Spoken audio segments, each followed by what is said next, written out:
대학에 입학하고 처음 맞이한 겨울 방학이었다. 나는 학기 동안 쌓인 스트레스를 풀기 위해 친구들과 함께 조용한 산촌 마을에 위치한 펜션을 빌려 며칠간 머무르기로 했다. 계절에 따라 색이 달라지는 자연경관과 함께하는 여행은 우리의 마음을 들뜨게 했다. 겨울 안개가 자욱한 날, 우리는 4명의 친구와 함께 출발했다. 도시의 복잡한 일상에서 벗어나 겨울산의 고요함과 맑은 하늘을 만끽할 생각에 모두 즐거웠다. 차를 타고 2시간쯤 달렸을까, 마침내 산길에 접어들었다. 늘어진 소나무들이 길 양옆으로 줄지어서 있고 짙은 안개가 길을 덮고 있었다. 주변은 점점 어두워졌고 하늘은 차차 푸르스름한 색으로 변해갔다. 펜션에 도착했을 때는 이미 해가 떨어져 있었다. 우리는 차에서 짐을 내리고 각각 자신이 머물 방을 정했다. 펜션은 고풍스러운 한옥 형태였는데 오래된 목재 냄새가 코끝을 스쳤다. 거실 한편에는 큰 장작불 난로가 피워져 있어 방 안은 따뜻했다. 이튿날 아침 우리는 근처 산을 등반했다. 정상을 향해 오르는 길은 가파르고 험난했으나 그 덕에 하산하는 길은 훨씬 수월했다. 산 정상에는 작은 남자가 있었는데 그곳의 주지 스님은 우리를 반갑게 맞아주셨다. 스님은 차를 내주며 이곳의 역사를 들려주셨다. 무수한 세월 속에서 많은 여행자와 등산객이 이곳을 찾았고 때로는 홀로 찾아와 장기 체류를 하기도 했다고 했다. 스님의 이야기는 흥미로웠고 우리는 경청하며 시간을 보냈다. 하지만 펜션 근처로 돌아오면서부터 이상한 일이 시작되었다. 처음에는 사소한 일이었다. 누군가 내 이름을 부르는 소리가 들렸다. 처음에는 친구들이 장난치는 줄 알았다. 하지만 그 목소리는 점점 또렷해졌고 아무도 내 주변에 없을 때조차도 들렸다. 이상한 느낌에 사로잡혔지만 나는 그저 여행의 피로 탓으로 돌렸다. 그날 밤 우리는 거실에 둘러앉아 담소를 나누었다. 문득 바깥 바람 소리가 스산하게 울렸다. 한 친구가 갑자기 대화를 멈추고 말을 꺼냈다. 나 오늘 이상한 걸 봤어. 다른 친구들이 호기심에 찬 눈으로 그를 바라봤다. 그는 오늘 산행 중 느꼈던 다른 무언가에 대해 설명했다. 누가 나를 쳐다보고 있었어. 주변에 아무도 없는데도 그 눈길을 느낄 수 있었어. 믿기 어려운 일이었지만 우리 모두가 비슷한 기분을 느낀 적이 있었다는 사실에 그저 침묵할 수밖에 없었다. 이튿날 밤 나는 한밤중에 깨어났다. 앞에 놓인 창문이 이상하게 깜빡이는 것 같았다. 그 순간 매우 찬란하고 하얀 얼굴이 창문에 나타났다. 나는 얼어붙은 듯 움직이지 못했고 그 얼굴은 그대로 날 바라보았다. 순간 머리가 쭈뼛서는 느낌과 함께 공포가 몰려왔다. 나는 급하게 방에 불을 켰고 그 얼굴은 순식간에 사라졌다. 이후로도 밤이면 이상한 소리가 들렸다. 발자국 소리, 벽을 긁는 소리, 누군가 휘파람을 부는 소리. 친구들 모두가 비슷한 경험을 하고 있었다. 우리는 점점 더 불안해졌고 이 펜션에 머무르는 게 무서워지기 시작했다. 마지막 날 밤 우리는 더 이상 견딜 수 없었다. 펜션을 떠나기로 결정하고 짐을 챙기던 중 벽에 걸린 오래된 사진 액자 하나가 눈에 띄었다. 그 사진 속 인물은 낯익었다. 창문에 나타났던 그 얼굴이었다. 사진 속 인물은 바로 이 펜션의 오래된 주인이었다고 한다. 그러자 친구 중 한 명이 생각나는 게 있다며 말했다. 펜션에 들어오기 전 근처 슈퍼마켓 주인이 했던 말을 기억해냈다. 그곳엔 떠도는 영혼이 있는 걸로 소문이 나 있어. 조심해. 우리는 재빨리 펜션을 빠져나왔고 차에 올랐다. 산길을 내려오면서도 애써 웃어보려 했지만 모두의 마음속에는 여전히 오싹한 기운이 남아있었다. 이후로도 우리는 그날 밤의 이상한 경험에 대해 가끔 이야기를 나누곤 했다. 시간이 흐르면서 두려움은 점차 옅어졌지만 그날 밤의 경험은 평생 잊지 못할 추억으로 남았다. 두 번째 이야기 몇 해 전의 여름, 나는 한적한 시골 마을로 여행을 떠나게 되었다. 그곳은 인터넷조차 자유롭게 연결되지 않는 외딴 곳이었고 오랜만에 도시의 소음에서 벗어나고자 하는 나에게 완벽한 장소였다. 마을 사람들은 모두 친절했고 나에게 몇 가지 관광 명소와 특별히 조심해야 할 구역을 알려주었다. 그중 한 할머니가 특히 기억에 남았다. 그녀는 내게 낡은 우물 하나를 지목하며 그곳 근처에는 절대 가지 말라고 경고했다. 첫날 밤 나는 고요한 시골의 정취에 빠져들었다. 어두운 하늘에 별이 총총히 떠 있었고 나는 시원한 바람을 맞으며 산책을 나섰다. 마을을 걸으며 그 할머니의 말을 떠올렸고 어쩐지 낡은 우물이 궁금해졌다. 무언가에 이끌리듯 나는 발걸음을 그곳으로 옮겼다. 그 우물은 예스럽고 독특한 분위기를 자아냈다. 월도 깊고 그 앞에는 몇 개의 낡은 나무 팻말이 있었다. 한자로 무언가가 적혀 있었지만 나는 읽을 수 없었다. 그때 이상한 기분이 들었다. 주위를 둘러보니 쓸쓸하게 휘날리는 풀과 삐걱거리는 나뭇가지 소리만 들릴 뿐이었다. 문득 누군가 내 뒤에 서 있는 것 같은 기분이 들었다. 나는 얼어붙은 채로 목덜미에 오싹한 감각을 느끼며 천천히 뒤를 돌아봤다. 그러나 거기에 아무것도 없었다. 식은땀이 흘러내렸고 머리카락이 곤두서는 그 느낌은 쉽게 사라지지 않았다. 무언가 잘못됐다는 걸 직감한 나는 서둘러 그곳을 떠났다. 그리고 숙소로 돌아와 문을 잠그고 그날 밤 잠자리에 들었다. 하지만 그날 이후로 이상한 일들이 계속되었다. 밤마다 꿈속에서 나는 그 우물 앞에 서 있는 자신을 발견했다. 누군가 나를 부르고 있는 듯 했지만 목소리는 희미하고 이해할 수 없었다. 날이 갈수록 나는 점점 피로해졌고 이상한 소리를 듣는 빈도도 잦아졌다. 결국 마을의 한 노인을 찾아가 이상한 경험을 털어놓았다. 그 노인은 심각한 표정으로 내 말을 들은 후 그렇게 말했다.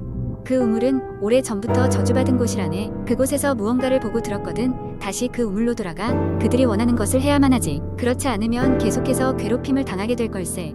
나는 결국 그 우물로 다시 갈 수밖에 없었다. 깊은 밤 손전등 하나에 의지한 채 그곳을 찾아갔다. 우물 앞에 서 있자 이상한 감각이 몰려왔고 깊숙한 곳에서 무언가가 속삭이는 소리가 들렸다. 도와줘. 우물 안을 내려다보았지만 어둡고 아무것도 보이지 않았다. 그때 손전등이 꺼졌고 나는 깜짝 놀라 뒤로 물러섰다. 하지만 그 순간 어딘가에서 이파람 부는 소리가 들려왔다. 그것은 결코 인간이 낼 수 있는 소리가 아니었다.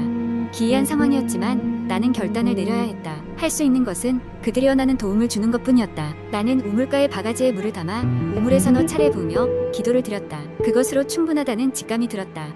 이상한 일은 그날 밤 이후로 멈췄다. 꿈에서도 낮 동안에도 나는 더 이상 그 우물과 관련된 어떤 것도 경험하지 않았다.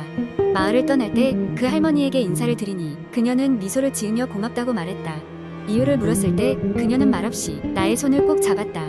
그렇게 나는 평범한 일상으로 돌아왔지만 지금도 가끔 그 여름의 경험을 떠올리면 등골이 오싹해지곤 한다. 그 우물이 정말 어떤 비밀을 가지고 있었는지는 여전히 알 수 없다. 하지만 그것만은 분명하다. 어떤 곳에는 우리가 이해할 수 없는 무언가가 존재한다는 것을. 세 번째 이야기. 나는 어렸을 때부터 공포 이야기를 좋아했다. 공포 영화, 소설, 그리고 인터넷에서 돌아다니는 무서운 이야기들. 그래서 대학생이 되고 나서도 그런 이야기를 즐기곤 했는데 내 친구들 중 하나가 어느 날 정말 충격적이고도 소름 끼치는 이야기를 들려준 적이 있었다. 그 이야기는 너무도 현실적이고 자세해서 쉽게 잊힐 수가 없었다. 김영수는 내 대학 친구였다. 그는 아주 작은 시골 마을에서 자랐는데 그야 마을 근처에는 사람들이 잘 다니지 않는 깊은 산이 하나 있었다. 그 산 중턱에는 오래된 폐가가 있다고 했다. 그곳은 마을 사람들 사이에서도 쉬쉬하며 이야기되는 곳이었는데 그 이유는 그 집에서 일어났던 끔찍한 사건 때문이었다. 영수의 할머니가 어렸을 때 그 집에는 한 가족이 살고 있었다. 아버지, 어머니, 아들 이렇게 셋이서 사는 집이었는데 어느 날 그 가족은 흔적도 없이 사라져버렸다. 마을 사람들은 그 집을 찾아갔지만 아무도 없었다. 집안은 온통 엉망이었고 식탁 위에는 설거지도 하지 않은 식기들이 널브러져 있었다. 가장 이상했던 것은 부엌 바닥에 피가 흘러내리고 있었다는 것이다. 마을 사람들은 그곳이 불길하다고 생각해 집에 가지 않게 되었고 세월이 흐르면서 그 이야기는 잊혀져 갔다. 마을의 아이들조차 폐가 이야기를 듣고 도산 근처에 가는 것을 꺼렸다. 하지만 영수는 달랐다. 그는 용기를 가지고 어느 날 그 집을 탐험해보기로 했다. 물론 친구들 몇 명과 함께였다. 영수와 친구들은 학교가 끝난 뒤 곧바로 산으로 향했다. 저녁이 되기 전까지 돌아올 계획이었기에 급하게 산을 오르기 시작했다. 길은 험하고 날씨는 점점 어두워졌다. 산속에서 길을 잃을까봐 걱정했지만 결국 그들은 폐가에 도착했다. 그 집은 생각보다 더 낡고 으스스했다. 나무로 된 벽은 군데군데 썩어가고 있었고 창문은 깨져 있었다. 영수와 친구들은 집 안으로 들어가 보기로 했다. 문은 녹슨 경첩 때문에 삐걱거리며 열렸다. 그들은 조심스럽게 방을 둘러보기 시작했다. 집 안은 먼지와 곰팡이 냄새로 가득했다. 거실에는 오래된 가구들이 놓여 있었고 바닥은 마치 누군가 끌려간 듯한 흔적이 있었다. 그들은 부엌으로 향했다. 부엌의 모습은 영수의 할머니가 이야기했던 것처럼 식탁에는 여전히 설거지가 남아 있었고 다 마른 피가 바닥을 얼룩지게 하고 있었다. 하지만 그때였다. 영수의 뒤에서 문이 쾅 소리를 내며 닫혔다. 모두 놀라 뒤를 돌아봤지만 바람 때문이라고 생각하기로 했다. 다만 그곳에 묘한 느낌이 감돌고 있었다. 그들 모두는 불안한 기분을 떨칠 수 없었다. 영수는 2층으로 올라가 보기로 결심했다. 나무 계단은 삐걱거리며 금방이라도 부서질 듯했다. 2층에는 방두 개가 있었다. 첫 번째 방을 열어보니 그곳에는 어린아이의 장난감이 여기저기 널려 있었다. 그리고 벽 한쪽에는 아이가 그림이 붙어 있었는데 그 그림 속 인물은 이상하게도 눈이 없었다. 영수는 그 자리에서 소름이 끼쳤지만 두 번째 방도 확인하기로 했다. 두 번째 방은 처음엔 아무것도 특별하지 않아 보였다. 하지만 방 한쪽 구석에 이상한 것이 보였다. 그것은 마치 비밀문처럼 생긴 나무 판자가 벽에 기대어 있었다. 영상들은 그 판자를 치우고 그 뒤를 들여다보았다. 그곳에는 아래로 내려가는 좁고 어두운 계단이 있었다. 계단의 끝은 깜깜한 어둠이었지만 영수는 호기심을 참을 수 없었다. 친구들과 함께 그들은 천천히 계단을 내려갔다. 그 아래는 지하실이었다. 그러나 그곳은 단순한 지하실이 아니었다. 벽에는 이상한 기호들이 가득 그려져 있었고 한가운데에는 무언가를 올려놓을 수 있는 재단 같은 것이 놓여 있었다. 순간 그들의 휴대폰이 일제히 꺼지며 지하실은 완전한 어둠에 잠겼다. 그 상황에서 들려오는 것은 그들끼리의 당황한 숨소리 외에는 아무것도 없었다. 그런데 그때 누군가 속삭이는 소리가 들렸다. 너무도 가까이 있는 듯한 소리였다.